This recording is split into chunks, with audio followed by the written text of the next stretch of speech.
Magandang araw po sa inyo at sa mga kabarangay natin na hindi kumpleto ang tanghalian kung hindi nakakapakinig sa programa na Barangay Love Stories. Gusto ko lamang pong sabihin na isa ako sa mga libo-libo ninyong listener na nung una ay aminadong tahimik lang at kontentong nakikinig sa mga umi-air ninyong istorya. Pero hindi nagtagal ay nakita ko na lamang ang sarili kong aktibong nagbibigay ng payo at komento sa mga tampok ninyong kwento sa live at online para sa mga kabarangay natin na nangangailangan nito. Yun din po ang dahilan kung bakit ako nag-decide na sumulat sa inyong istasyon.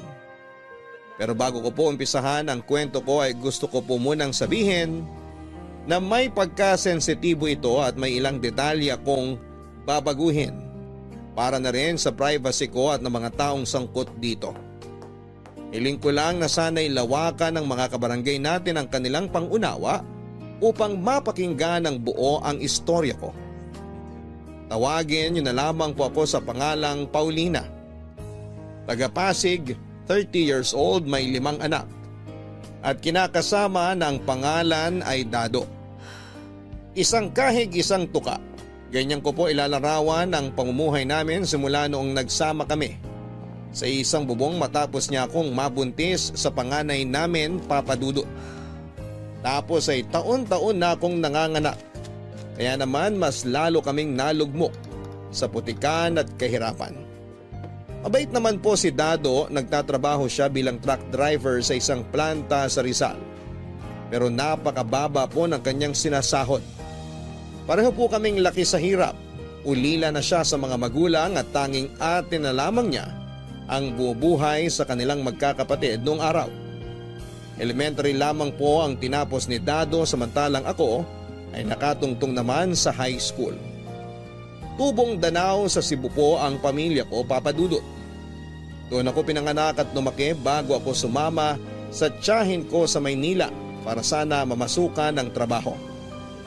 Bago ko po nakilala si Dado ay serbedora ako sa karinderya at lugawan ng tiyahin ko. At madalas na doon kumakain ng kinakasama ko kaya nagkakilala kami. Nauwi sa ligawan ng simple naming pagkakaibigan na aminin kong nung una ay ayaw ko. Kasi hindi pag-aasawa o pagbo-boyfriend ang priority ko. Gusto kong magtrabaho ng mabuti para makaipon ng pera at makapagpadala sa mga magulang ko na naiwan sa Cebu. Pangalawa kasi ako sa 7 magkakapatid. At maliliit pa ang mga sumunod sa akin. Pero aminado po ako na nadala ko sa matatamis na salita ni Dado at naging mapuso kaya nakumbinsi niya akong sagutin siya.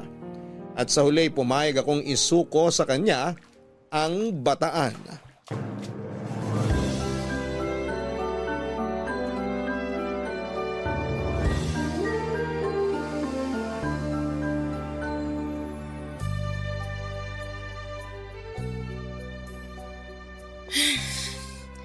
Itong 2,000 para sa upa, itong 500 sa tubig, tapos itong 800 sa utang sa tindahan.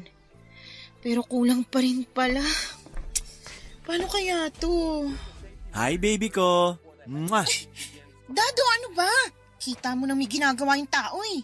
Bakit ang sungit mo? Kinis ko lang naman yung baby ko. Hindi na ako baby. Tsaka tigil-tigilan mo nga pagtawag-tawag sa akin yan. Sungit talaga. Ano na naman bang kasalanan ko? Sige nga. Tinatanong mo pa, ha?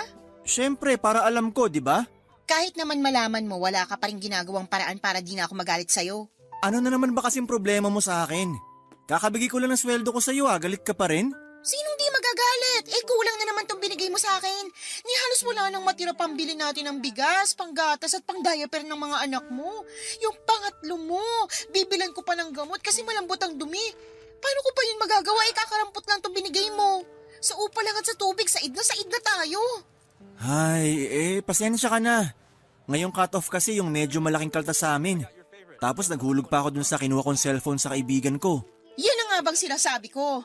Laki ring pakinabang sa atin ng perang binabayad mo dun sa pesting cellphone na yun. Sinabihan na kasi kita na huwag kang padalos-dalos sa pagkuha ng hulugan. Pagtatalunan ba ulit natin to, Paulina? Di ba nag-usap na tayo tapos pumayag ka na? Oo, pero mapilit ka kasi. Para kang batang nagmamaktol nung unang beses kong sinabi na hindi. Nakakairita ka. Sira na naman kasi yung cellphone ko. Kailangan ko rin yun sa trabaho. Eh di sana yung mas murang kinuha mo, hindi yung gusto mo pala talaga yung mamahalin. Oh, kita mo? Kinakapos tayo ngayon. Nandito na to eh. Tsaka nakakadalawang hulog na ako. Ayaw naman ipabalik sa akin to kasi kasama sa kasunduan na walang balikan. Ilang buwan mo pa ba yan huhulugan? Mga 6 pa, baby. 6 na buwan pa tayong magtitiis sa gutom dahil sa kapulpulan mo, Dado. Hindi naman tayo magugutom kasi nagkatrabaho ako. Pinagmamalaki mo sa akin yung trabaho mo na may kakarampot na sweldo at mas lamang pang thank you sa mga overtime mong di nababayaran? Ay, nagsabi na naman ako sa HR. Ilalapit daw sa management yung mga overtime ko na di pa nababayaran. Parang nung nakaraang buwan pa yung pagsasabi mo hanggang ngayon wala pa ring balita. Makakaraos din tayo, baby. Huwag mo sabi ako baby. Paulina naman eh. Ikaw kumausap doon sa may-ari ng tindahan na inuutangan natin. Sabihin mo kalahati lang mababayaran natin kasi wala pa tayong pera. Ayoko na lumapit doon dahil panay parinig sa akin na utangera raw ako at di marunong magbayad. Mas lalo namang ayokong kausapin yun. Napakasungit nun, mamaya masakal ko pa yun eh. Ikaw ang masasakal ko kapag hindi mo ginawa. Sabi ko nga, pupuntahan ko na para kausapin. Dalian mo!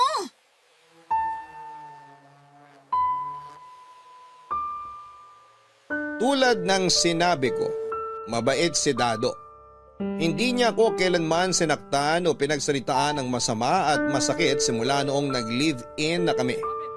Mahal na mahal po niya ako, Papa Dudut. At mas lalo kong naramdaman ang pag-ibig niya sa akin noong nagkaanak kami. Kaya lang ay masyado siyang mainit sa kama dahilan para magkasunod-sunod ang mga anak namin. Katwiran niya sa akin noon ay mas marami, mas masaya. Akala ko ay totoo yun hanggang sa maranasan naming magutuman ng mga anak niya dahil sa mababa, kulang at kung minsan ay delay niyang sahod. Ilang beses na rin ako noong nagmakaawa sa mga kapitbahay namin para lamang makautang ng pera upang maibili ko ng gamot ng mga anak ko noong minsang nagkasakit sila. Kung wala akong mautangan, sa center ang punta ko, Papa Dudut, para manghingi ng libreng gamot. Maraming beses din niyong napagsalitaan kami ng hindi maganda ng may-ari ng tindahang inuutangan namin. Kasi abot na raw po sa kabilang barangay ang listahan namin at nagbantang irereklamo na kami kung sakaling hindi pa kami makakapagbayad kaagad. Simula magkaanak kami ni Dado ay hindi na po ako nakapagtrabaho, Papa Dudut. Sino ba namang nanay ang magagawa po yun nauubos na lang ang oras ko sa pag-aalaga ng mga anak namin. Yun po ang malimit kong reklamo kay Dado kasi kahit gaano ko kamahal ang mga anak namin, dumarating po talaga yung punto na nabuburyong ako. Napapagod at naiiyak na lamang sa sulok ng bahay namin, lalo na kapag sabay-sabay silang nagtatantrums. Wala naman po akong maiwanan sa kanila kasi nasa probinsya ang mga magulang ko at ayoko na po silang idamay sa kapalaran ko. Galit naman sa akin ang tiyahin ko dahil inuna ko pa raw pong lumande kaysa magtrabaho at mag-ipon ng pera. Sa kabilang banda ay maraming nagsasabi na maswerte na ako kay Dado kasi mahaba ang pasensya niya. Mahinahon at hindi ako sinasaktan. Katulad ng ibang babae na kulang na lamang ay gawing punching bag ng mga mister o kinakasama nila. Naisip ko rin naman po ang bagay na yon, Papa Dudut. Pero aanhin ko ang isang katulad ni Dado kung mas lamang yung gutom at kahirapan namin ang mga anak niya kasama siya. Doon ko napagtanto na hindi sa lahat ng pagkakataon ay mapapakain kami ng pagmamahal niyang yon. Lalo pat lumalaki ang mga anak namin at mas dumarami ang pangangailangan nila. Hindi ko po alam kung naiisip yon ni Dado kasi sa nakikita ko ay kontento na siya sa trabaho niya at sinasahod. Magdasal na lang daw kami at umasang magkakaroon ng himala para kami ay umasenso. Kaya hindi niyo ako masisisi kung lagi akong galit sa kanya at mainit ang ulo. Relihiyoso po si Dado. Linggo-linggo siyang nasa simbahan ng Antipolo para magdasal at mamanata. Ako naman ay hindi masyadong palasimba pero naniniwala ako sa Diyos. Kaya lang dahil sa sitwasyon namin, aminado akong mas lumayo ako sa kanya. Kaya nga nang makilala ko si Aubrey bagong lipat na tenant sa katapat naming paupahan na hindi nagtagal ay naging close friend ko. At matapos kong makita na ibang iba ang estado ng buhay niya kasi single siya at walang responsibilidad, bukod sa sarili niya ay nagkaroon po ako ng kaunting inggit sa puso at pagsisisi. Na sana'y asensado na ako kung wala lang akong kinakasamang mahinang dumiskarte o mga anak.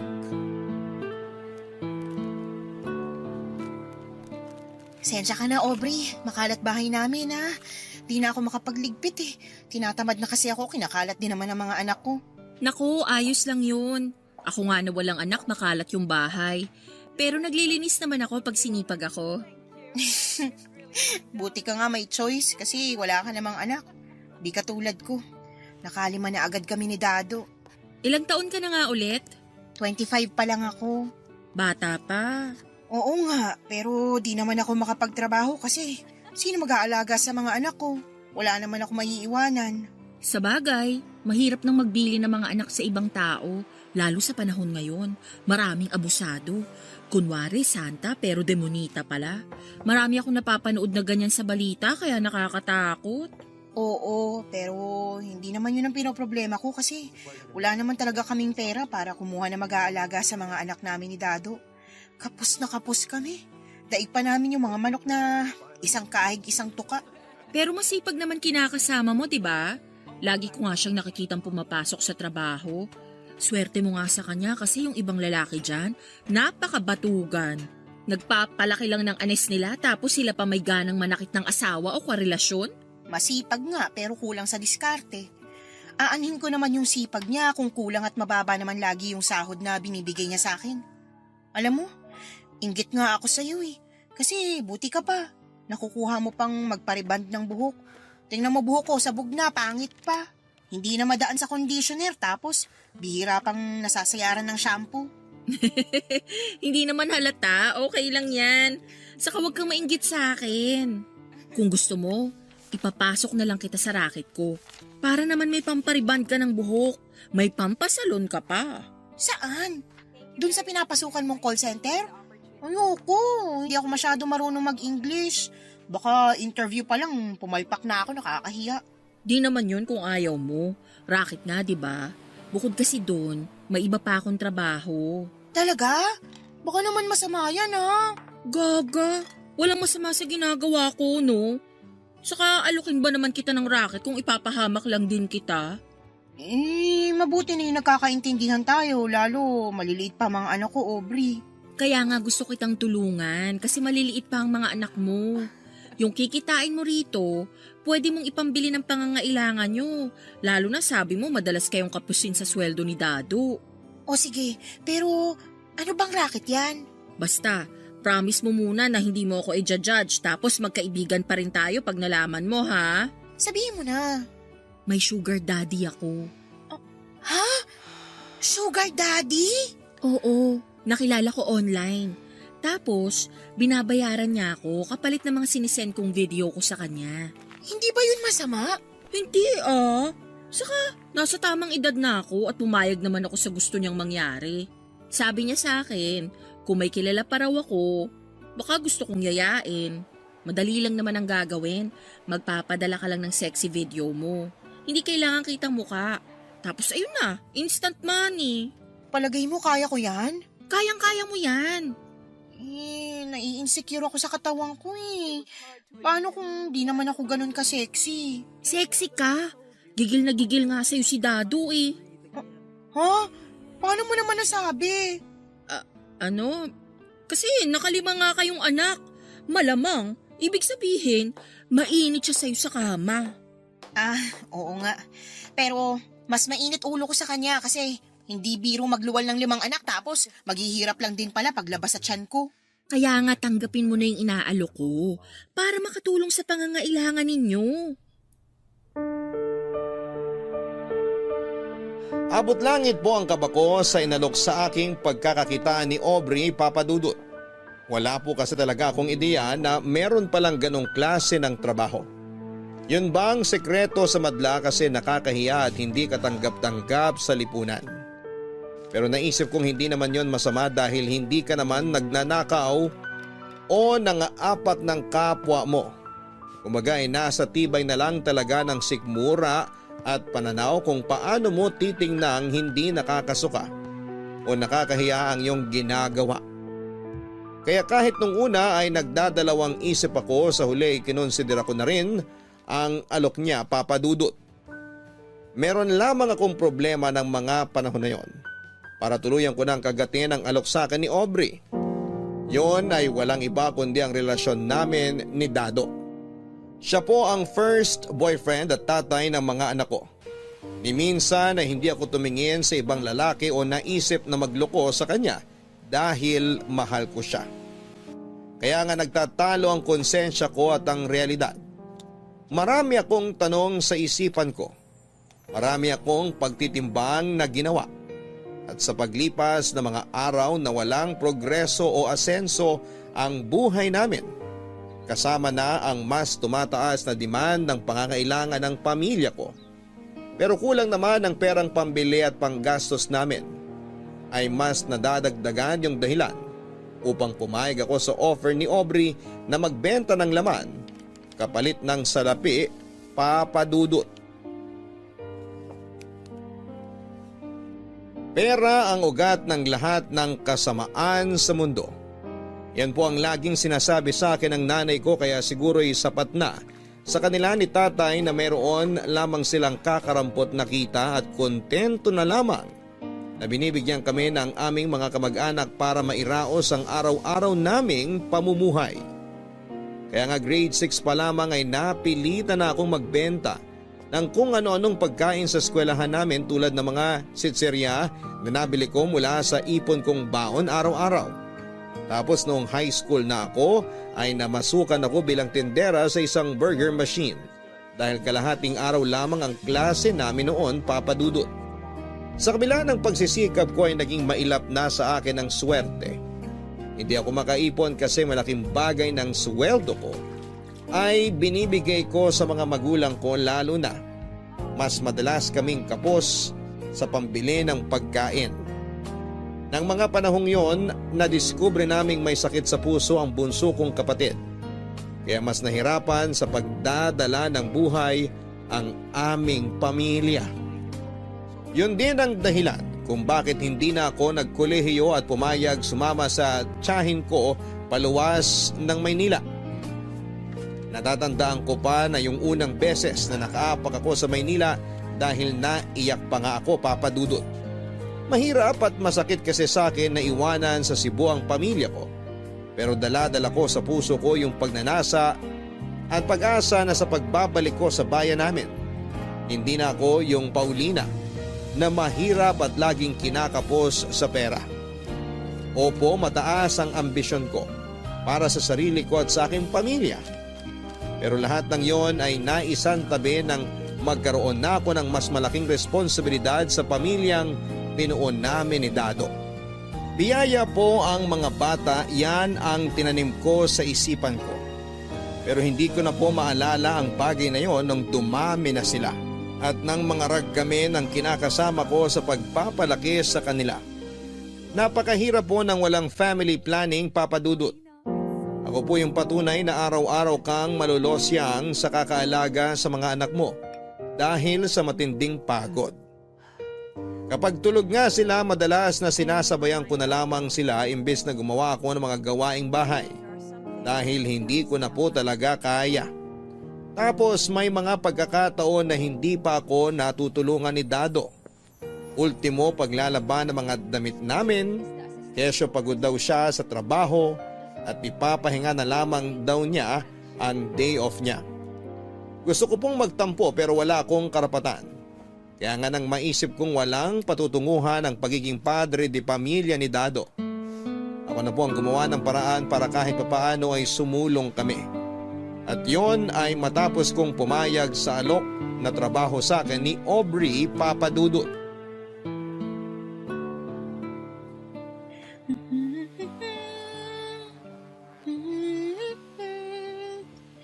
Ayan, meron na kaming pang ilang araw na supply ng gatas para sa mga anak ko. Tapos may mga biskwit din. Hindi na sila malilipasan ng gutom.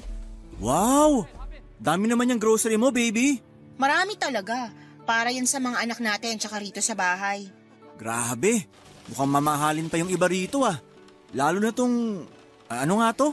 Hindi ko mabasa, basta sauce. Huwag mo na kasing basahin, basta yun na yun. Sabi nung babae sa grocery kanina, masarap yan pang sarsa sa gulay kaya binili ko. Oh, tapos ito, nakabili na rin ako ng gamot at vitamins para sa mga anak natin. Panay kasi sila sipon at ubo. Lalo na yung panganay mo, ang hina ng resistensya. Pero hindi ko pa naman sweldo ah. Saan mo kinuha pambili ng mga grocery na yan? Pati itong mga gamot at vitamins sa mga bata. Ha? Ano kasi? Huwag mo sabihin sa akin nangutang ka. Hindi bakit ko naman gagawin yun? Di lalo tayo nalubog. Tsaka igagaya mo pa ako sa'yo na utangero. Sakit mo naman magsalita, baby. Totoo naman, di ba? Patunay ang cellphone mo. At nabalik na naman po sa cellphone ko yung usapan. Babalik at babalik talaga tayo sa cellphone mong yan hanggat hindi mo pa yan nababayaran ng buo. Kaya huwag kang magre-reklamo dahil pag naaalala ko, yung pamimilit mo sa akin na kuhanin yan, nayaya mo talaga ako. Oo na, pero sagutin mo na lang. Saan mo kinuha yung perang pambili mo ng mga yan? Sa racket namin na Aubrey. Aubrey? Yung dyan nakatira sa tapat nating paupahan? Oo, siya nga. Si Aubrey. Close pala kayo? Oo, bakit? Wala lang. Akala ko kasi hindi siya lumalabas ng lungga niya eh. Bihira ko lang kasi siya makita. At bakit gusto mo siyang makita, ha? Wala namang dahilan, baby. Panggabi sa call center si Aubrey kaya malamang tulog siya pag-araw. Okay, pero ano yung sinasabi mong racket niya? Ano? Nag-online selling siya ng mga damit sa bag. Binibili niya dun sa Divisoria at Taytay tapos pinapatungan niya na lang para may kita siya. Sinabihan niya ako na i-share ko raw yung live niya sa group page sa Facebook para mas maraming makakita at bumili. Tapos, kukomisyonan niya ako. Kaya ako may pera ngayon pambili ng grocery natin. Malaki ba komisyon mo? Sakto lang, pero kapag maraming bumili sa kanya, oo, malaki. Hindi ba siya lugi? Bakit ba ang dami mong tanong? Wala naman, gusto ko lang malaman. Kung nagsasayang ka na doon para may panghapunan tayo, no? Kesa kung ano-ano bang pinag-uusisa mo, masyado ka. Sungit mo talaga sa akin, baby. Huwag mo sabi ako matawag-tawag na baby. Magsayang ka na doon. Oo na, ito na oh. Magsasaing na po, kamahalan.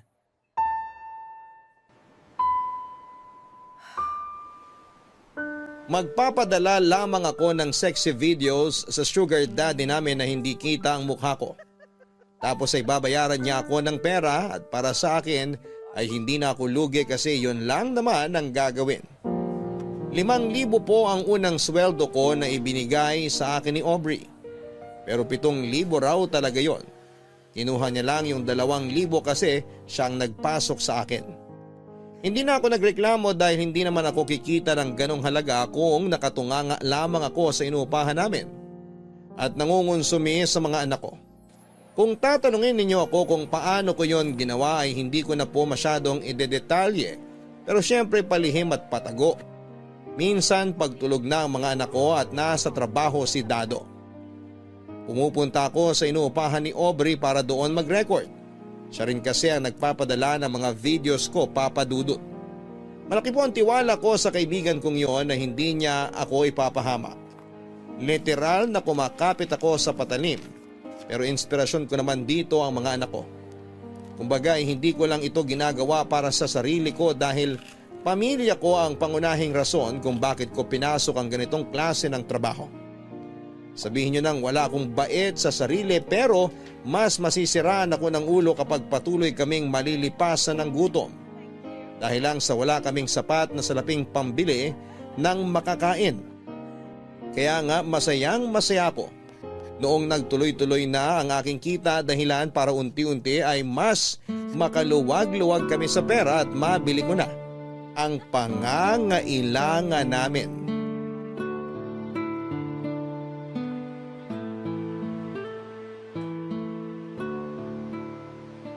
Ano? Gusto niyang makita mukha ko? Bakit daw? Siguro na-curious siya. Galing mo kasing gumiling dun sa huling video na pinadala natin. Ayoko. Hindi ko kaya yun, Aubrey. Anong hindi mo kaya? Magpapakita ka lang ng mukha mo, luka-luka. Yakang-yaka mo yun. Paano pag napahamak ako? Paano pag kumalat yung video tapos… Gaga, tigilan mo nga yan. Hindi yun kakalat. Saka hindi ka mapapahamak. Wala ka namang ibang gagawin. Kikembot ka lang. Hahawakan mo sarili mo tapos ayun na. Gusto lang talaga niyang makita mukha mo. Magbabayad siya ng mas malaki. Kaya huwag ka na mag-overthink. Gaano kalaki? Depende. Baka doblehin niya kasi maganda ka naman, girl. Totoo ba yan? Oo, girl. Tignan mo nga yung itsura mo. Laki ng improvement mo simula nung kumita ka na ng pera. Nakapagpariband ka na ng buhok. Nakapagpa-facial pa. Iba ka na, hindi na kita ma-reach. Sira. Ako pa rin to, si Paulina, yung kaibigan mo. Tsaka, di ko naman magagawa lahat ng yun kung hindi dahil sa tulong mo. Kaya, thank you talaga ng marami, Aubrey, ah. Wala yun. Saka mabait ka naman. Saka nakita ko talaga sa iyo yung determinasyon at pagsisikap para makatulong sa pamilya mo. Lalo na sa mga anak nyo ni Dado. Kaya sino ko para hindi ka tulungan? Lalo kung kaya mo naman, di ba? Isa ka talagang tunay na kaibigan. Thank you. Kaya nga inaalok kita ngayon ng panibagong oportunidad na kumita ng mas malaki. Naiintindihan ko naman pero kabado pa rin ako. Paano kung pumalpak ako? Paano kung hindi niya ako magustuhan kasi… Magugustuhan ka niya. Sa kagalante yun. Baka nga hindi lang doble ibayad sa'yo. Baka gawin pang triple. Ayaw mo ba nun? Mabibili mo na ng pangarap nilang laruan yung mga anak mo. Sa bagay, nung nakaraang nag-mall kami ng mga bata, gustong-gusto ng panganay ko yung remote control na kotse kaso libo yung halaga. Syempre, hindi naman ako pwedeng basta-basta maglabas ng pera para lang makabili ng ganun. Kahit nakakaluwag na kami, malayo pa rin kami sa pagiging mayaman. Tsaka, mas may dapat pa akong unahing pagkagastusan bago yung mga ganong luho ng mga anak namin ni Dado. Kaya nga kung ako sa'yo, go ka na rito. Tapos tigilan mo na yung pagiging nega mo. Kasi ako na nagsasabi sa'yo, magugustuhan ka niya. Ganda mo, tapos ang sexy mo pa. Binubola mo na ako niyan eh. Hindi no. So ano, payag ka na? Gina? Okay lang bang pag-isipan ko muna? Oo naman. Di kita pipiliting magdesisyon ngayon kasi gusto ko bukal sa loob mo. Tandaan mo lang na walang masama sa ginagawa natin. Wala tayong iniinsulto, wala tayong ninanakaw at wala tayong tinatapakang tao. Kaya bakit ka mahihiya, di ba? Yung iba nga dyan, kulang na lang magkandakuba na sa pagtatrabaho pero mailap pa rin yung swerte. Ikaw, oportunidad na ang lumalapit sa'yo. Gagawin mo lang isunggaban. Ganon ka dapat ka-agresibo sa totoong buhay. Tatandaan ko mga sinabi mo. Salamat ulit, Aubrey. Walang anuman. Uy, pwede bang tulungan mo ako mamili kung anong brand ng sunscreen ang bibiling ko rito? Nakasale kasi sila eh, ang mura. Tingin! Wow, oo nga! Bakit ka bibili niyan? Magbi-beach ka ba? Oo, ang init-init kasi. Gusto ko namang mag-relax. Wow, buti ka pa. Gusto mong sumama? Pag sa Boracay yan, wag na lang. Mahal pa masahe sa eroplano. Diyan lang ako sa may Batangas para malapit. Pag-iisipan ko. Sige, pero dalian mo ha. Pati yung alok ko. Huwag mo nang patagalin ang pag-iisip. Sayang, oportunidad na yung lumalapit sa'yo. Ay, oo na. Tingin nga ulit ako ng mga sunscreen.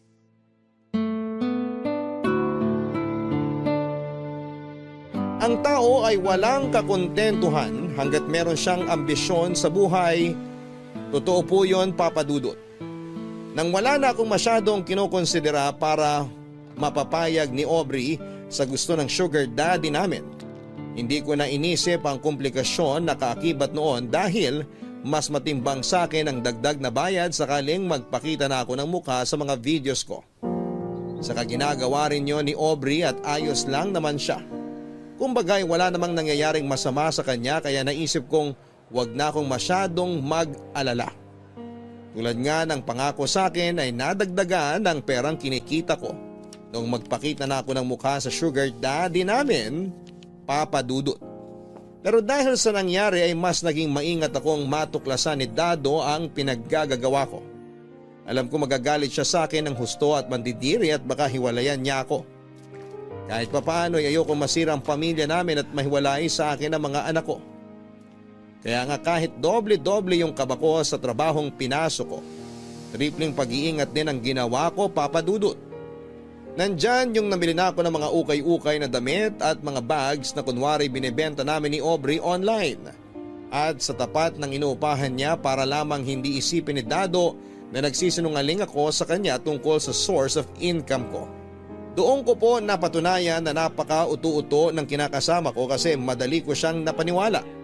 Kaya nagtuloy-tuloy po ang gawain kong yun hanggang sa muli na namang mag-request ang sugar daddy namin, pero nung time na yon ay nagdalawang isip na ako. Gusto niya kasing magpadala ako ng video na may kasamang lalaki habang may nangyayari sa amin, Papa Dudut. Hindi ko po kayang sikmurain yung isipin na may ibang lalaki ang kakama sa akin bukod kay Dado, Papa Dudut. Kaya nga pagkatapos sabihin ni Aubrey sa akin ang gustong mangyari ng sugar daddy namin, kinilabutan po talaga ako ng husto. Pero kasabay noon ay ang pagbabanta niya na i-dispatch ako sa pamamagitan ng hindi pagkuha sa akin bilang alaga niya at pagbabayad sa mga videos na pinapadala ko. Mas natakot po ako na mawala ang pinagkakakitaan ko lalo na nag-uumpisa pa lamang akong mag-ipon ng pera na lingid sa kaalaman ng kinakasama ko. Nag-open kasi ako ng bank account at doon ay pinapasok ang perang kita ko para ipunin, Papa Dudut. Bukod doon, masaya rin ako dahil nakakapagpadala na ako sa pamilya ko sa Cebu at natutulungan na rin sila sa pang-araw-araw nilang pangangailangan. Kaya nga kahit nakakatakot noong una, ay hindi ko malulong yung realidad na kailangan kong gawin ang bagay na pinapagawa sa akin ay pumayag na rin ako. Kasama ko si Aubrey noong unang beses naming inirecord ang video ko na kahalikan ko ang isang lalaki. Tapos ay doon na nga po may nangyari sa amin. Pagkatapos noon ay naligo kaagad ako at nagkuskos ng katawan kasi pakiramdam ko ay napakarumi kong babae. Umagal din po ako ng 1 oras sa paliligo na hindi ko naman malimit gawin. Masigurado ko lamang na nawala na sa katawan ko ang laway at amoy ng lalaking pinayagan kong galawin ako alang-alang sa mas malaking pera. Pero lahat ng hiya at pandidiri ko sa aking sarili ay nawala noong matanggap ko na ang tripling halaga ng bayad sa akin kapalit ng naturang video, Papa Dudut. Sa huli nasanay na lamang ako at mas naging confident sa performance ko. Masaya ako kasi natutuwa sa akin ang sugar daddy namin kaya dinadagdagan niya ang binabayad niya sa akin. Kaya lang kaakibat noon ay tumabang naman ang relasyon at pakikisama ko kay Dado. Sa totoo lang ay hindi na kami talaga maayos at malayo na rin ang loob ko sa kanya na nag-ugat sa mga pag-aaway namin sa pera. Pero mas lumala yung pagiging mailap ko sa kinakasama ko nang makaranas na ako ng ibang lalaki sa kama. Hindi na ako masyadong ginaganahan kay Dado kahit na sabihin nating masarap at magaling siyang mangromansa. Mas nadadaig kasi ako ng pagod at mas gusto ko na lamang ipahinga ang katawan ko. Kaya sa pumayag na may mangyari sa amin. Isa pa, ayaw ko na pong mabuntis niya ako. Ayaw din naman niya kasing gumamit ng proteksyon. Kaya naaasar ako sa pagmumukha niya, Papa Dudut.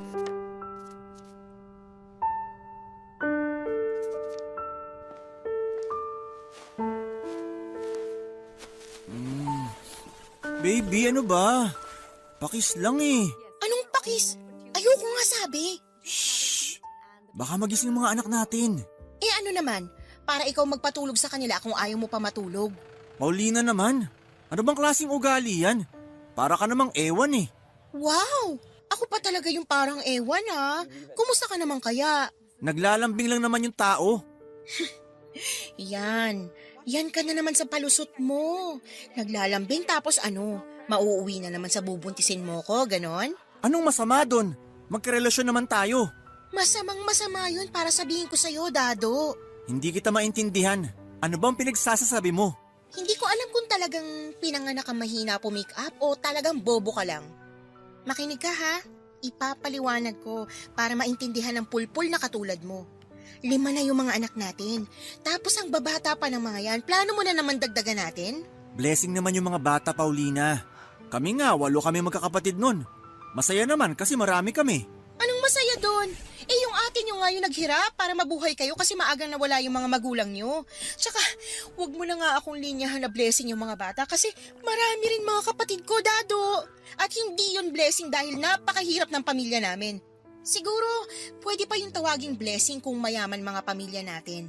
Kaso hindi eh. Naranasan kong sumala sa pagkain. Kasi kailangan ko pang hatian mga kapatid ko sa kakarampot na pagkain binibigay sa amin nila nanay at tatay. Tapos hindi ko akalain na ganun din mararanasan ng mga anak mo dahil sa hina mo dumiskarte sa buhay. Kung hindi pa kita tinulungan sa pagtatrabaho, sa kangkungan na tayo pupulutin ito. Ay, bakit ba lagi mong sinusumbat sa akin yung pagiging driver ko?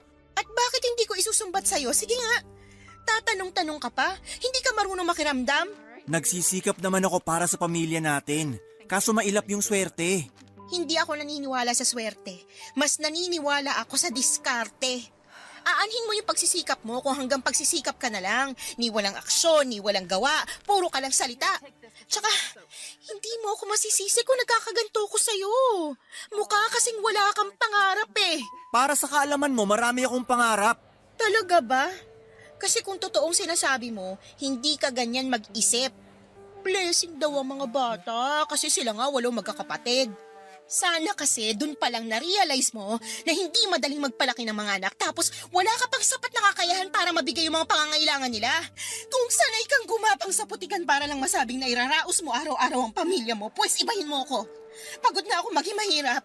Sawang-sawa na ako sa buhay nating isang kahig, isang tukadado. Kaya sana maisip mo yan. Dami mo namang sinabi. Parang gusto ko lang naman humalik sa'yo ah. Yun lang, di mo pa mapagbigyan. Masyado kang madamot. Madamot na akong madamot. Tsaka kung gusto mong humalik, yung dingding natin halikan mo. Oo na. Hahalikan ko na lang yung dingding. Buti pa yun, di nagrereklamo. At hindi nanunumbat. Dahil sa nangyari, nanlamig sa akin si Dado at nung una ay wala naman akong pakialam doon kasi naisip ko na baka napagtantunan niya ang mga sinabi ko. Na pwedeng pag-isipan niya ang tungkol sa sitwasyon namin gayong hindi naman bumabata ang aming mga anak. At hindi rin talaga afford na magdagdag pa kami ng isang bibig na pakakainin dahil nga nagmamahal na ang mga bilihin sa merkado. Bukod doon ay paano niya pag-aaralin ang mga anak namin kung meron pa kaming binibilhan ng gatas at diaper. Lahat ng yon ay gusto kong isuksok sa kokote ni Dado. Kaya napagsalitaan ko na lamang siya ng masasakit sa huli naming pagtatalo. Kaso yun na rin ang umpisa ng pagkakaroon ng lamat ng aming relasyon. Bukod sa hindi ako pisikal na sinaktan ni Dado, hindi rin po siya ng bababae. Kasi mahal niya raw ako at ang mga anak namin kaya bakit siya gagawa ng bagay na sisira sa aming pamilya. Hinahangaan ko po siya ng gusto sa aspetong yon dahil bibihira na papadudot ang mga lalaking pinapanindigan ang kanilang pamilya at kusang umiiwas sa tukso. Kaya nga nung ako na ang nanlamig at nanloko para po akong binuhusan ng malamig na tubig sa mga kabulastugang ginawa ko. Doon na ako kinain ng matinding hiya sa sarili, sa mga anak at sa kinakasama ko papadudot. Hindi ko na po magawang titigan si Dado dahil sa labis na pagkakonsensya ko sa ginagawa ko sa kanya kapag nakatalikod siya. Iniiputan ko siya sa ulo dahil lamang sa pagiging ambisyosa ko. Natatakot po akong makarma kaya nga bago pa tuluyang masira ang pamilya namin, ay ako na po ang kusang kumabig papadudot. Kinausap ko si Aubrey para magsabing ayoko na. Gusto ko nang itigil ang ginagawa namin papadudot. Gaga ka ba? Gaga na akong gaga pero sigurado na ako, Aubrey. Ayoko na. Gusto ko nang tigilan tong ginagawa natin. Ikaw lang yung titigil. Huwag mo akong idamay dyan. O sige, ako lang pala. Pero nakakainis ka pa rin. Kasi kung kailan ayos na, kung kailan malaki na ang kita mo rito, saka mo pa talaga naisip yan. Hindi ka ba nakikinig sa akin? Nakukonsensya na ako sa ginagawa kong to kay Dado. At kailan mo pa naramdaman yan, Aber? Basta, Imposible naman na nagising ka na lang isang umaga tapos nakonsensya ka na bigla. Hoy, Para sabihin ko sa'yo, hindi ka na malinis na babae. Walang magbabago kahit itigil mo pa yung ginagawa mo kasi nagawa mo na. Nagkasala ka na kay Dado kasi may nangyari na sa inyo ng ibang lalaki. Kaya nga gusto ko nang tumigil. Oo, hindi na ako malinis dito. Alam ko naman yun. Wala na akong planong linisin pangalan ko pero ayoko nang dagdagan yung mga kasalanan ko kay Dado. Sana naman maintindihan mo, Aubrey. Pinipilit ko pero hindi ko pa rin talaga gets. Bakit ba kasi? May nangyari ba sa inyo ni Dado? Nanlalamig na siya sa akin. Nagsimula yun nung ilang beses ko rin siyang tinanggihan sa kama. Natatakot ako na baka mambabae siya kapag nagpatuloy pa yung ganito. Kasalanan mo naman pala bakit ganun si Dado sa'yo eh. Bakit kasi hindi mo pa siya pinagbigyan? Huwag mong sabihin na mas nasarapan ka na sa ibang lalaki na kumama sa'yo kaysa sa karelasyon mo. Hindi naman sa ganun, pero... Ganun na rin yun. May pahindi-hindi ka pa. Lokohin mo lelang mo, Paulina. Kaya nga, ayoko na. Please, Aubrey. Sana maintindihan mo. Huwag mo nga akong madaliing intindihin yung baluktot mong katwiran kasi naiinis ako sa'yo. Bakit ba kasi? Ayaw mo nun? Masusolo mo na yung sugar daddy mo. Pag wala na ako, mas malaki kikitain mo. Palagay mo sa akin. May iba akong trabaho, Paulina. Hindi ako katulad mo na ginawang main source ng income, yung dapat racket lang. Naalala ko dati, game na game ka sa ginagawa natin, tapos ngayon? Ay, ewan ko sa'yo. Masyado mong pinapairal yung emosyon mo. Ayoko lang tuluyang masira pamilya namin. Mahal ko si Dado. Mahal ko ang mga anak namin. Palibasa, hindi mo alam yun kasi wala ka namang asawa at mga anak. Ah, ganon. Paano kung sabihin ko sa'yo na hindi ko kailangan ng asawa o mga anak para maging masaya?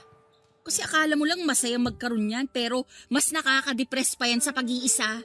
Kaya wala kang karapatang ipamukha sa akin na walang nagmamahal sa akin porque hindi ako katulad mo, no?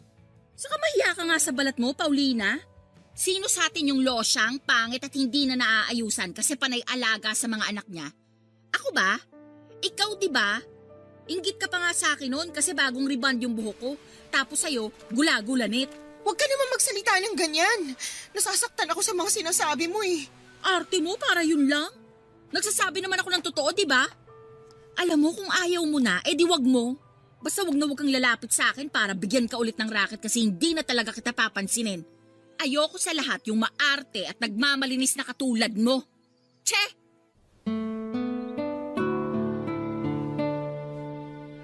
Nagalit sa akin si Aubrey dahil daw mas pinairal ko raw ang aking emosyon. Pero sa huli wala na rin siyang nagawa, Papa Dudut. Hindi na niya ako pinilit na gawin yung ginagawa namin para kumita ng pera. Kung tatanungin niyo ako kung anong pakiramdam ko ng mga panahong yon, magsisinungaling ako kung sasabihin kong hindi ako nangihinayang. Masaya rin naman ako na hindi ko na niloloko si Dado pero alam kong malaki na naman ang magbabago sa buhay namin. Lalo na hindi na ako kikita ng malaki para matustusan ang pangangailangan namin.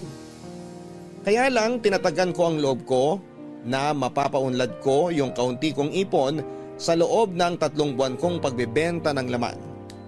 Kaso'y hindi mo talaga masasabi kung kailan ka sisingilin ng karma, Papa Dudut. Akala ko kapag tinigil ko na yung ginawa ko sa kinakasama ko ay hindi na ako babalikan ng kapalaran. Na kung kailan desidido na akong ayusin ang pamilya at relasyon namin ni Dado, doon ko na pala sisimulang pagbayaran ng mga kasalanan ko sa kanya. Nagtuloy-tuloy po ang panlalamig sa akin ni Dado at lahat ng pag-iwas na ginawa ko sa kanya noon, lalo na sa kama ay pinaranas niya sa akin. Bukod doon, ang dati kong hindi mabisyong mister ay panay na ang paglalasing. Isang gabi umuwi siyang langos sa alak at gumagapang na lamang papasok sa inuupahan namin. Hindi ko na alam kung papaano siya nakauwi sa amin ng ligtas at kumpleto ang bawat parte ng katawan niya. Inakay ko siya papasok at nung maiupo ko na siya sa aming kawayang bangko para mas maasikaso. Nakita ko sa lig niya ang hindi lang isa kundi maraming pula-pula sa balat niya na mula sa leeg papunta sa kanyang dibdib. Hindi ako pwedeng magkamali, Papa Dudut, dahil kiss mark o hiki ang mga yon, Papa Dudut. Doon ko nakumpirmang may babae si Dado at kahit na gustong gusto ko siyang saktan, sampalin, kalmutin at suntukin ng gabing yon, ay nagpigil ako ng aking sarili. Nasikaso ko pa rin siya hanggang maayos siyang nakatulog bago ko umiyak sa banyo namin, Papa Dudut. Sobra po talaga akong nasaktan kasi ni sa hinagap ay hindi ko akalain na magagawa sa akin yon ng kinakasama ko. Hindi lang ako makapagreklamo dahil alam ko sa sarili kong hindi rin naman ako naging tapat sa kanya sa pagsasama namin, pero hindi ba pwedeng magbago ang isang tao? Saka mahal ko po si Dado. Hindi ko masikmura na meron siyang ibang babaeng kinakama bukod sa akin dahil ako ang live-in partner niya. Kaya nga kahit ayaw ko ay nakaramdam ako ng matinding panibugho sa kung sino man ang babaeng kinakalokohan ni Dado. Ayoko pong mawala sa akin ang tatay ng mga anak ko, kaya sinabi ko sa sarili ko na gagawin ko ang lahat. Mahuli ko lamang at mailagay sa dapat niyang lugar yung kalantarin ni Dado. Kaya lang ay naramdaman po ni Dado na pinaghihinalaan ko siya. Kaya mas naging matinik siya sa pagtatago sa akin kung sino ang kabit niya. Naging mailap siya lalo na sa pagpapahiram ng personal niyang gamit tulad ng cellphone. Pero naniniwala ako na pag desidido kang malaman ang totoo ay hindi yon maitatago sa iyo ng mundo. Isang gabi naramdaman ko ang paglundo ng kutsyon namin, indikasyon na may bumangon. Walang iba kung hindi si Dado. Takang-taka ako noong nagbihis siya at lumabas ng bahay namin, alanganing oras ng madaling araw yon. Noong sinilip ko kung saan siya pupunta ay laking gulat ko nang tumawid siya ng kalsada at nagkatok sa inuupahang kwarto ni Aubrey na nasa unang palapag lamang. Tapos ay ganoon na lamang ang gulat ko nang pagbuksan siya nito ng pinto at salubungin ng isang mainit na halik bago sila naghatakan papasok sa loob. Kaya pinuntahan ko sila para bulabugin ang masaya nilang patagong pagkikita, Papa Dudut. Walang hiya kayong dalawa! Napakababoy niyo! Bitawan mo nga akong babae ka! Dado! Dado, tulungan mo ko! Paulina, bitawan mo si Aubrey! O sige, bibitiwan ko siya pero ikaw ang lagot sa akin! Ano ba? Nasasaktan ako, Paulina! Huwag mong sasaktan si Dado! Halika nga rito, baliw ka! Huwag mo ako sa punutan palantikan! Pinagkatiwalaan kita. Tinuring kitang kaibigan pero winalanghiya mo lang ako. Kung hindi ka pa naman talaga higad, napakakati mo. Sa dami ng lalaking aakitin at lalandiin mo, kay Dado ka pa talaga nagpakaamot na haliparot ka. Pwede ba, Paulina? Tumigil ka na! At bakit ako titigil? Totoo naman lahat ng mga sinabi ko. Nangati ang babaeng yan tapos ikaw naman yung kumamot sa kanya. Isa ka ring malanding lalaki. Kung makapagsalita ka, akala mo kung sino kang malinis? Baka nakakalimutan mo na may hindi ka pa sinasabing kasalanan mo kay Dado. Aubrey, Ano yun? Anong kasalanan yun? Yung babaeng yan kasi, kapal na mukhang insultuhin ako dito sa pamamahay ko. Alam ka namang hindi ako gumante, di ba? Ano, Paulina, handa ka na bang malaman ni Dado yung totoo? Kasi kung hindi pa, wala akong pakialam doon. Bahala ka na. Total, sinampal mo na ako. For sure magkakapasatong maganda kong mukha kinabukasan. Tapos kung ano-ano ring masasamang salitang sinasabi mo sa akin, na akala mo hindi mo rin ginawa. Ano nga kasi yung ginawa ni Paulina? Sabihin mo na, Aubrey! Iniputan ka lang naman sa ulo ng magaling mong kinakasama. Ano? Totoo ba yung sinasabi ni Aubrey? Dado, kasi ganito yun. Kung ganon, totoo nga! Oo, pero nagawa ko lang naman yun dahil sa pera. Anong dahil sa pera pinagsasabi mo? Teka, huwag mong sabihin yun talaga yung totoo niyong racket ni Aubrey. Kaya malaki ang kita nyo. Kasi hindi talaga ako kumbinsido na ganon yung kitaan sa pagbebenta nyo ng damit at mga bag. Hindi nga. Saka hindi talaga kami nagbebenta ng mga damit at bags, no? Palusot lang yun ni Paulina para hindi mo siya paghinalaan. Ewan ko ba naman sa'yo? Di ka kaagad nagduda? Naisip ko tuloy na baka gusto mo yung racket ng live-in partner mo, kaya hinayaan mo na lang siya. Manahimik ka, Aubrey. Hindi ko kailangan ng opinion mo rito. Bakit sa akin ka nagagalit? Wala naman akong ginawang masama rito ah. Anong walang ginagawang masama? Nilandi mo nga si Dado, lintik ka! Magagawa ko kung siya lumapit sa akin. Nananahimik ako rito. Saka ikaw dapat ang sisihin.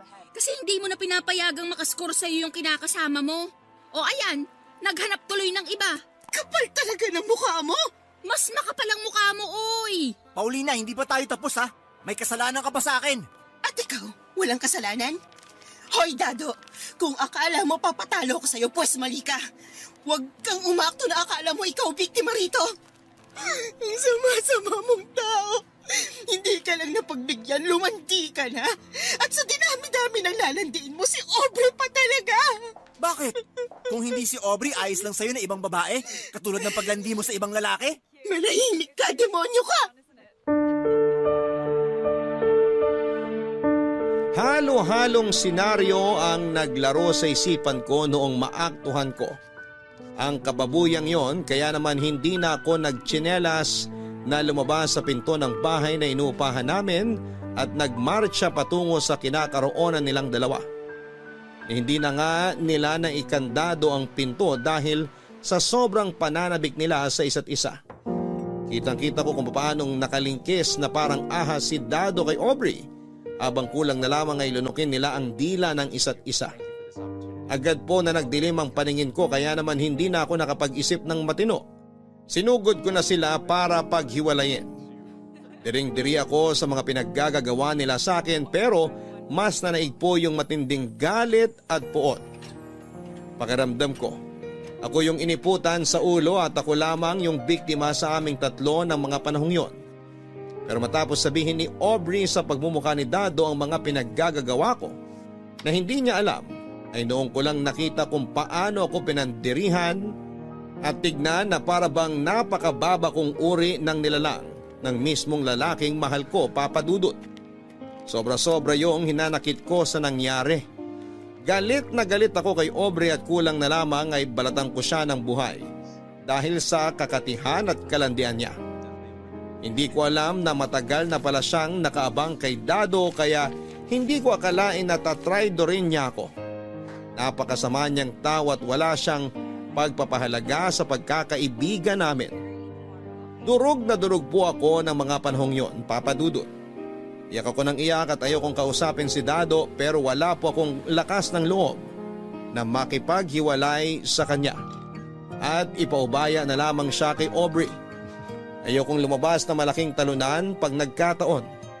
Pero hindi ko naman pwedeng alalahanin ng matagal yung nararamdaman ko dahil may mga anak kami. Kailangan ko pa ring isipin at alagaan ang mga bata dahil responsibilidad ko yon bilang nanay nila.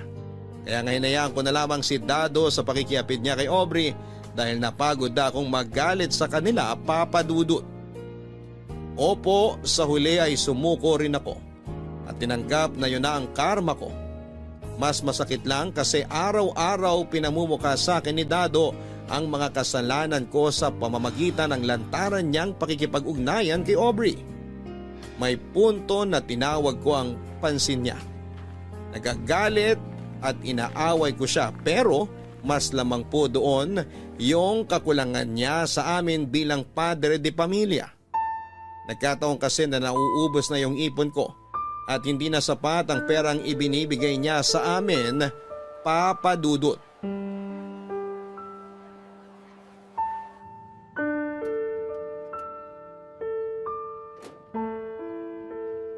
Sensya ka na kung yan lang sinuweldo ko ha. Gastos ko kasi nitong nakaraan. Pagkasyahin mo na lang muna para sa mga gastusin ng mga bata. Ano pa nga bang magagawa ko? Nandito na to, wala naman akong choice. Oh, wag ka naman numbat dyan. Ginagawa ko naman lahat para sa pamilya natin eh. Pwede ba? Huwag ka nang luminya ng ganyan.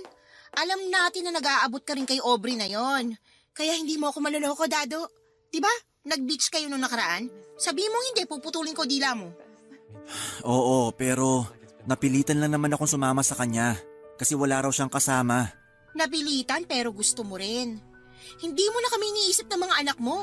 O kahit yung mga anak mo na lang, wag na ako. Naiisip ko naman kayo ng mga bata. Kaya nga pinasalubungan ko kayo ng seashell na keychain. Gustong gusto nga yun ng pangalawa natin eh. Ipakain ko kaya sa iyo yung seashell na keychain mo, no? Akala Akala mo kasi lagi nakikipagbiroan sa'yo eh. Seryoso naman ako dun eh. Ikaw lang tong laging galit. Ano ba kasing plano mo, ha? Kung ayaw mo naman maghiwalay tayo, bakit di mo maiwan-iwan si Aubrey? Ano bang meron sa ahas na yun na wala sa akin? Sige, sabihin mo. Mahal ko na rin si Aubrey, Paulina. Sabi niya mahal din niya ako kaya nahihirapan akong pakawalan siya.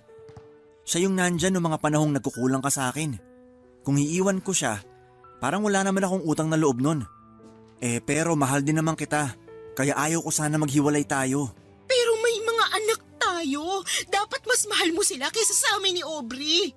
Wag mo naman akong papiliin hindi ko kasi kaya. Para kang di lalaki. Ano na lang iisipin at sasabihin ng mga anak natin pag lumaki sila? Na dalawa kaming mahal mo, ganon? Pwede naman natin ipaliwanag sa kanila yung tungkol sa bagay na yon. Tsaka pwede ba, wag mo na munang alalahanin yon. Kasi maliliit pa naman mga anak natin. Anong wag alalahanin? Ayos ka rin talaga, no? Nakatikim ka lang ng ibang putahe na gustuhan mo na. Ikaw din naman, di ba?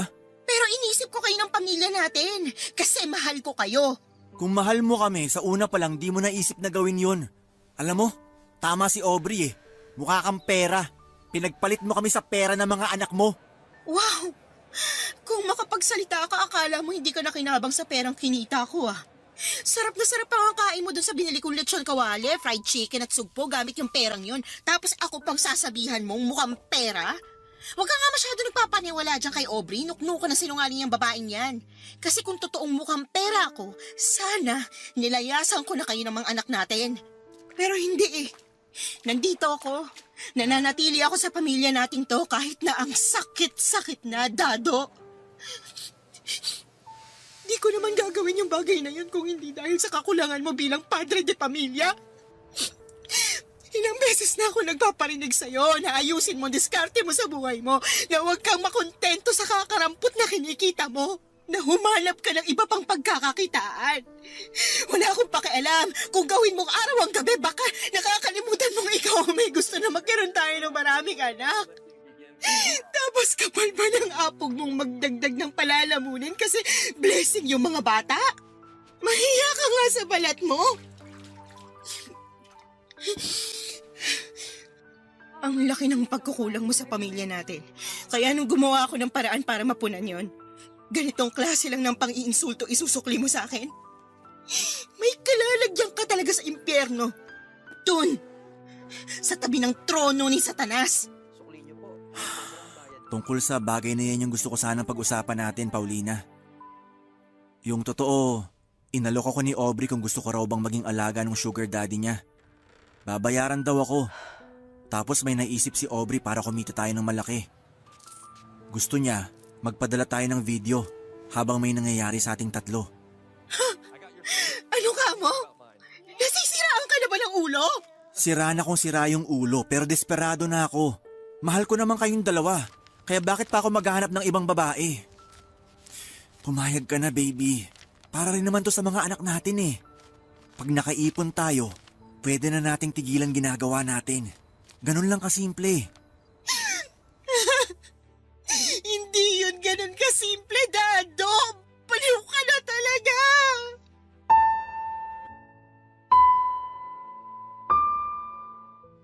Mga padudot, kinilabutan po talaga ako sa gustong mangyari ni Dado. Inisip kong mabuti kung paano niya naaatim na ikonsidera ang bagay na yon at ialok sa akin na parang normal na bagay. Alam ko naman po na hindi tama yung ginawa ko at natuto na ako sa mga pagkakamali ko. Gusto ko na ngang magbagong buhay, hindi ba? Pero bakit ganito naman ang nangyayari sa aking karma? Sobra-sobra. Hindi ko na po kaya, kumbaga durog na ako at ang sakit-sakit na. Baka isang araw ay mamanhid na lamang ang buong pagkatao ko at wala na akong maramdaman. Sa kasalukuyan ay hindi pa rin kami hiwalay ni Dado at hindi ko kasi alam kung saan kami pupunta sakaling umalis kami ng mga anak ko sa poder niya. Tinis ko na lamang po yung sitwasyon habang patuloy pa rin akong hinihimok ng kinakasama ko na gawin namin yung bagay na minsang pinagsisihan ko at hiniling na sana'y hindi ko na lamang ginawa. Pero sa huli ay kusa na rin po akong pumayag, Papa Dudut. Alam ko na marami sa mga kabarangay natin ang magsasabi ng masasakit sa akin. Pero wala po akong pakialam. Wala namang pinanganak na perpekto at lahat tayo naghahangad lang ng mabuti at magaan na buhay para sa mga anak natin. Yun po ang mga pangarap namin ni Dado na unti-unti naming sinasakatuparan. Maraming salamat Papa Dudut sakaling mapili po ninyong i-area ang istorya ng buhay ko. God bless po sa inyong istasyon at sana ay dumami pang mga nakikinig ng Barangay Love Stories. Ang inyong forever kapuso at kabarangay, Paulina. Hindi masama ang pagkakaroon ng pangarap, lalo na kung inspirasyon natin sa pagtupad nito ang mga mahal natin sa buhay. At kapag magulang tayo, natural sa ating gawin ang lahat para magkatotoo yung mga pangarap na ito. Pero lagi nating tandaan na bawat aksyon at desisyon natin sa mga gagawin natin ay may kapalit na komplikasyon. Maaring hindi pa natin yon nakikita sa ngayon, subalit siguradong meron tayong maapektuhan. Mga kapuso kabarangay, biyaya ang pagkakaroon ng anak lalo na kung may kakayahan tayong alagaan sila. Palakihin ng mabuti at may pag-ibig at ibigay ang kanilang pangangailangan. Kaya nga bago tayo magdala ng sanggol sa mundong ito ay pakiisipin natin ng maraming beses kung may kakayahan na nga ba tayong buhayin sila. Hindi kayang sustentuhan ang pagmamahal na